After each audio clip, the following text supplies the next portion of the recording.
Hey, somebody asked me what's going on with the Voter Rights Act and the voter rights protections being gutted. Somebody asked me, what is Project 2025? Somebody asked, is it true now that in federal government facilities and contracts that you can have a colored water fountain and a whites only water fountain? Is it true that even student lunches for free student lunches can be affected with what's happening in Project 2025?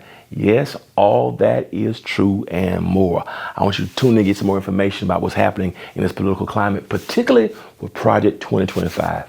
Tune in. It's going to be a blessing. Hey, family, welcome to Dewey Smith TV. I want to thank you for just spending some time with us. If it's your first time here, type a 1 in the chat so that way we know you're watching with us. I want you to consider liking, subscribing, leave a comment, and share this link with somebody who wants a word of hope and just some foresight and some insight about the climate in which we live. I want to thank everybody who's been on this journey with us the past couple of weeks, just trying to figure out what do we do as people of faith in this political climate when there's so much uncertainty happening. And what do we really do? And I hope you've been watching the series we've done. We talked about the two main political parties last time. I hope you got some insight from it. But today I want to talk about something that's very dear to this current administration that many of us have kind of been oblivious to and not paying attention to. This current administration, President Trump and his team, they are implementing something called Project 2025. Project 2025. And there have been a lot of fringe conversations about this project over the past couple of years. But many of us have not really paid a lot of attention to it. So I want to give you a brief synopsis of it. It was started in 2022 actually by a group called the Heritage Foundation. And this was a group of far right-wing persons who had the different perspectives on what they would want to see if another conservative was elected as president.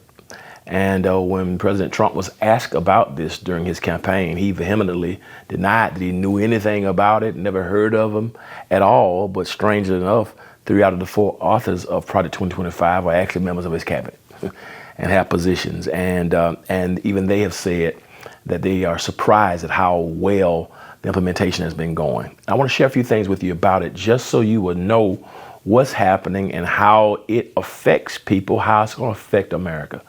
At the end of the day, they're trying to reframe and reshape the entire world. Number one, through the essence of power. And what is actually happening, they're trying to really reestablish what we call this whole idea of unitary executive power. The whole American system of government was built on what we call a system of checks and balances. You know, the framers of our Constitution put in that we have what we call an executive branch of government, a legislative branch of government, and a judicial branch of government. Of course, the executive branch deals with the president's office. The legislative branch of government deals with the Senate and the Congress, and the judicial branch of government deals with the Supreme Court. And so the founders, when they framed our Constitution, the idea was that each branch would have its own specific element and area of power, and that each area would check each other to ensure that authoritarianism and a dictatorship or a monarchy would never occur here in America. And so the goal was to ensure that we have democracy and not a king or not a dictator or not an authoritarian rule. Well, unfortunately, Project 2025 has focused on really stripping the other forms of government to ensure that the president really can make unilateral moves without Congress. We also know that the Supreme Court has been stacked by this president along with other federal justices and judges, where it seems that he's able to move at his behest without any other recourse. And so whatever's happening in terms of this unitary executive type of power, not just that, but the whole protections in terms of regulatory systems, all the regulation agencies, whether it be the SEC, the EPA, all the things that have been independent of the executive branch of government, whether that be somebody who's checking on if somebody's doing something in the marketplace in terms of the stock market, different agencies, the EPA, climate control, just to make sure that there was a system in check in terms to make sure that we had objective eyes who are not controlled by the executive branch of government to make sure that different things were in power. And so all the regulation agencies have now been gutted. Those people have been fired, and many people have not even been hired to take those places in those positions. At present, we don't even have a full-time director of the CDC. Somebody's just been appointed, but a whole lot has been happening. And so that deals with the whole idea of if there is another virus, another pandemic that's on the horizon that can deal with water. We're talking about transportation. We're talking about hospitalizations. And so the whole regulatory agencies of our country have now all been disbanded. And all that power is now sitting in the office of the president, even to the extent of we're in a war now, and there's not been a declaration of war made. And we're fighting in Iran. And so it's really troubling when you think about this whole idea of power and this whole idea of setting something up where there are no more regulations, where anything that goes, there's no system of checks and balances. They've been saying now that every Friday, even with Iran, somehow, if you notice that a truce is declared every Friday, so the markets will go down and the markets will stabilize to get us through. The fight ensues on Friday, but then by Monday morning, when the markets go back into place, all of a sudden a ceasefire has gone. So all types of millions and billions of dollars are being traded, and there's no regulation to that. People are investing hundreds of millions of dollars based upon announcements that haven't been made yet. So every time a ceasefire is announced, that means that the market cools. But what happens is somebody's investing hundreds of millions of dollars into oil and stocks are being sold and bought based upon these announcements. Well, who makes the announcements? The President of the United States. And so a lot of things are happening. There's no system of regulation. His family members making billions of dollars in terms of he's selling Bibles. And when the President of the United States is supposed to not make any money off the personal business or brand as they represent the country. And so at present, there's no system of government in terms that has a checks and balance, no difference than us or Russia, Vladimir Putin or Kim over in North Korea. And so it's problematic. I also want to talk about not just the regulations and not just this whole idea of power, but the people who omit it. And this is very, very troubling, particularly from an African-American perspective. And I want to share these things with you. Many of us don't know that when President Trump took office, one of the first things he did was lifted the ban on segregation. And what that means in federal contracts or federal facilities, now if they want to, in a federal government facility or contract, you can have an all-white water fountain, an all-white bathroom, and a colored section only. That's been in effect. And so there's no more anti-segregation in federal facilities or in federal contracts. There was a time when federal contractors, and for instance, here in Atlanta years ago when our airport was built, that minorities were guaranteed a certain percentage of federal contracts, not anymore. And so it's become like a buddy-buddy system. Not just that, but even in terms of housing. We had a fair housing law that ensured that all people could get housing. Many people don't know this, but in the 70s, Donald Trump and his father were sued by the housing department because they refused to rent certain of their properties to black people. And that went against the fair housing federal law. That law has been lifted as well. Not only that, but now the aim is to attack banking, fair banking, which means that you can buy a house to who you want to sell a house to, you want to sell a house to. If you don't want to sell a house to a black person, you don't have to.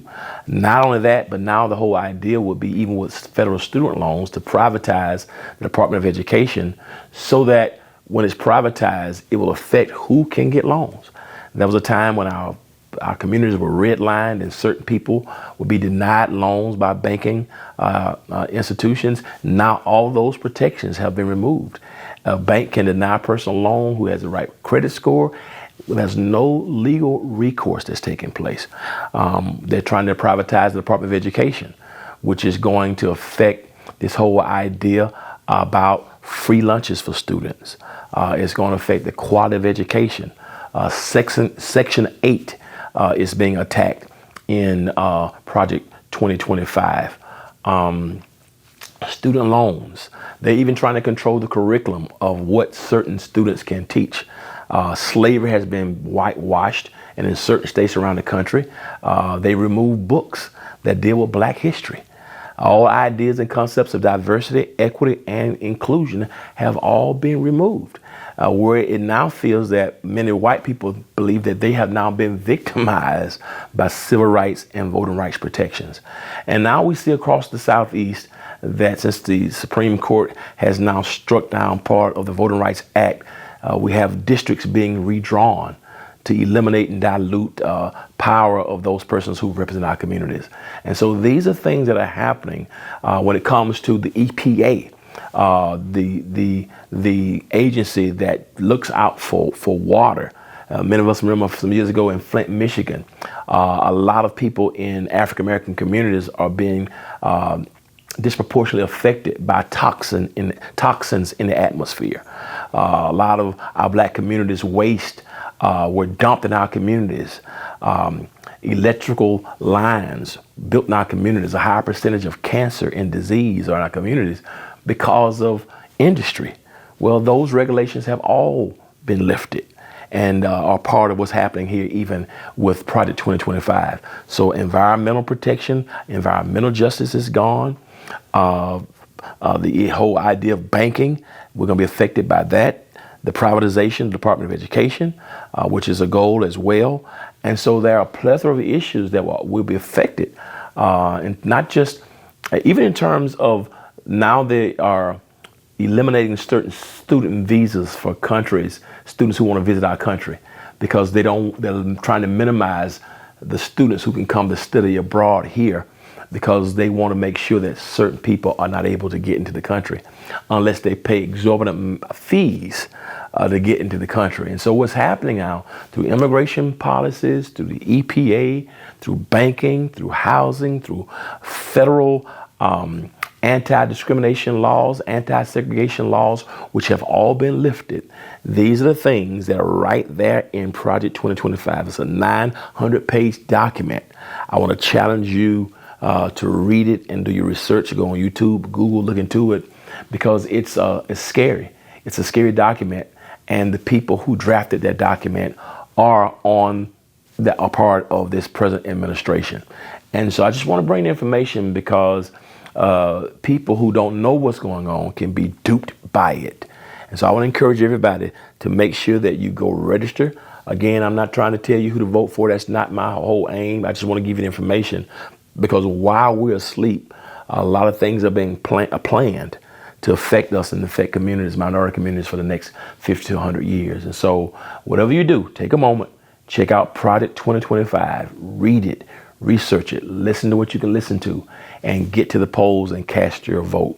The primaries May 19th here in Georgia, Louisiana and other districts, they are redrawing the maps. Our governor here in Georgia is calling in the legislature in June to redraw the congressional districts. Louisiana, in the midst of voting, has now thrown out 45,000 ballots. And the governor of Louisiana is saying, well, hey, they just got to vote again.